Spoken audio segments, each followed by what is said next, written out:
Should be about to pull off. He does, dives into the pit lane at the last moment. The red lights are on and the leader rolls. He's not really supposed to be accelerating until they go green, and they go green before he goes under them by a nanosecond. The pole sitter, Jose Maria Perez-Ricard, is leading, and all the Ferraris are in second place. The Sunred on the inside line, trying to squeeze behind car number 16, the Ferrari of Daniel Serra. Two Brazilians in that all-red car. There's the Suso coming off the fifth row of the grid. And David, in these opening few laps, you're going to be very much mistaken if you think this is going to be an hour-long race with a pit stop, because they're trying. They've just all those 430s behind. They lie fourth in the championship, and Johnny off third on the grid.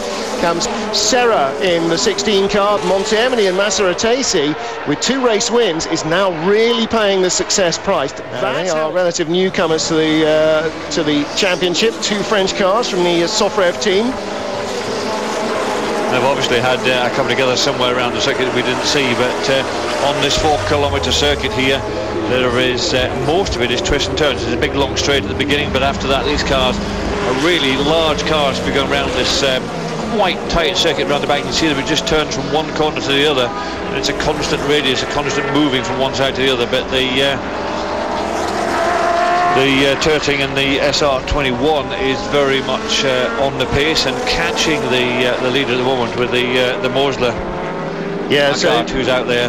So of Pedro Bastos and Renato Del Noce. That's one of only 3 Porsches in the lead group, the GTA class. But there is our race leader. And of course, with a compulsory pit stop, it really is up to the teams pretty much when they use their tyres, how they use their drivers, when they make their pit stop. But at the moment, the first warning car 3 change on. Not sure what that means. I wonder if car 3 is being warned about driving standards. Not at all sure. The warnings for car 3 and change on. Means third of the Scuderia Play Team cars. In comes the lead car as well. Car number 2 for the Mosler. One driver out very quickly out. He obviously had his hasn't got his radio undone though. Nope. And in goes Guerrero. Right, now let's see if the one getting out is taller. That's Lucas Guerrero. If he's shorter, and I think he must be, or leaving too fast. And the other problem we've got is on our time screen we've got a team manager of car number 3. That's the Brunelli Maseroni car, which was the second of the blue 430 Ferraris. Still showing Max Busnelli as the driver. Have they missed the pit window? Have they not counted their laps correctly? Because that's something I could certainly see a team director being pulled up for. No, he's definitely been in and out because they're down in 5th place. Yeah, it says it has. It shows that he's been through. Oh, one of the Vipers off into the corner at the Duan curve on the run up to turn 2, and the big man, Dan the man in the big tractor, will be over there to pick him up. But yellow flags out at the moment. So here's our race leader then, Lucas Guerrero from Johnny Molam, 20.25 seconds ahead. 20. Goodness me, that's what not having a pit stop penalty does for you. Mind you, Johnny Molam and John Luca Rodi didn't have one either. Frigiero was 3rd, has to go in for a drive-through penalty, which will make Daniel Longo, 4th. Look at, very pretty scenic shot, blah, blah, blah. So, here's the leader. Yes, indeed.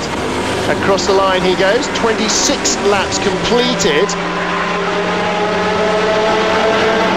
6 laps remaining then, including the one they're on, and so far, actually there's not a clock running now anyway. They seem to have given up on that. 65-minute maximum. There are 20 minutes remaining and only 5 laps after this, so I think we should make it to race distance. 32 laps is the I reckon that we'll get to. Yeah. And they've had a fairly flawless run with this Mosler out there, the MT900i in place to... Tell you what, I wouldn't want to be doing that. Big blow up on the back of the circuit that the leader will encounter soon. One of the Porsches has gone, one of the Ferraris has gone bang in a very big way. In fact, the leader's gone by, only just though. The red and blue Ferrari, can't remember. 5. That's Jerome Policon. So Policon from 10th is now up to 9th or possibly 8th, because I do sense exclusion for car number 9 coming up very quickly. Meanwhile, here is our race leader. This is Lucas Guerrero with a 22-second advantage over Johnny Molam. Richard Leitz a further 15 seconds back in 3rd place, so a very widely spread top 3, and that's why Molam has backed off the pace. That's why Richard Leitz, although he's really pushing hard, it's to pull himself away from Philip Pater, who's still only 4 seconds behind, so not much of an advantage with even just 1 lap to go.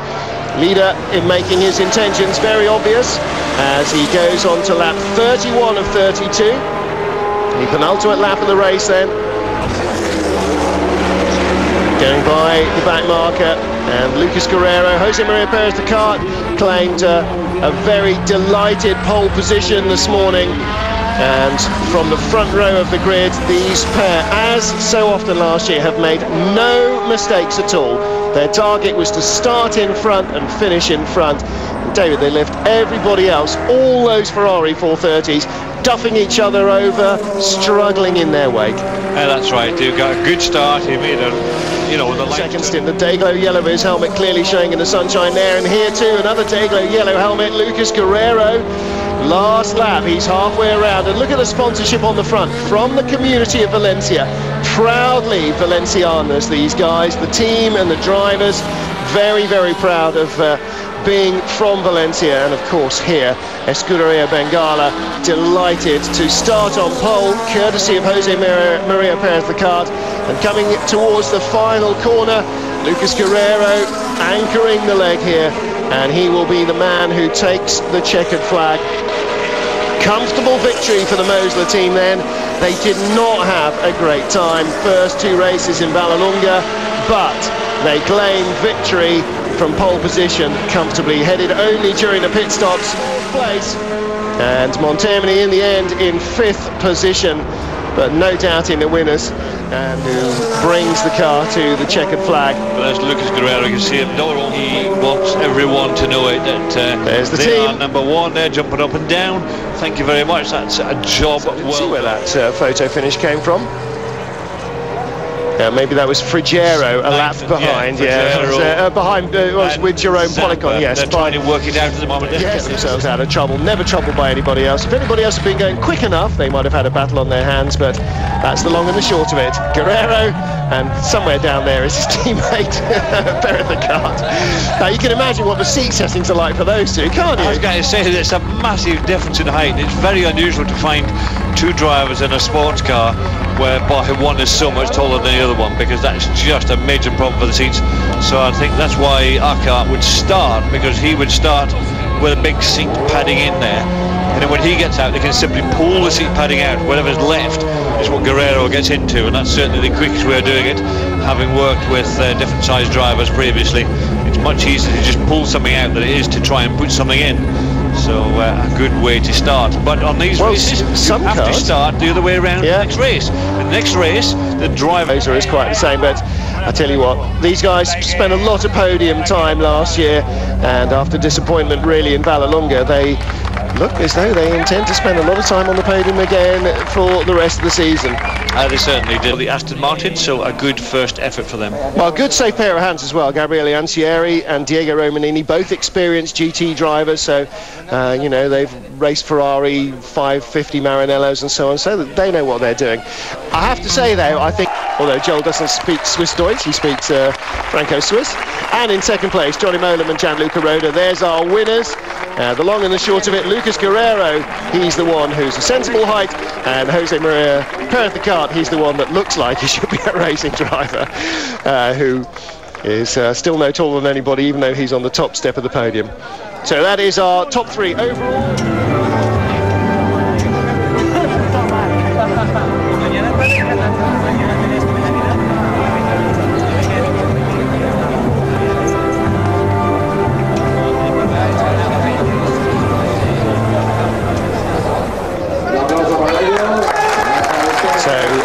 We are going to have a very tightly packed bunch at the top of the GT Open after this 3rd race of the series. And although it's not a championship, there will be points certainly given and on offer. I mentioned it, but it's time to give up the counting and let somebody else with the computer do it. As they get busy with the fizzy, our race winners.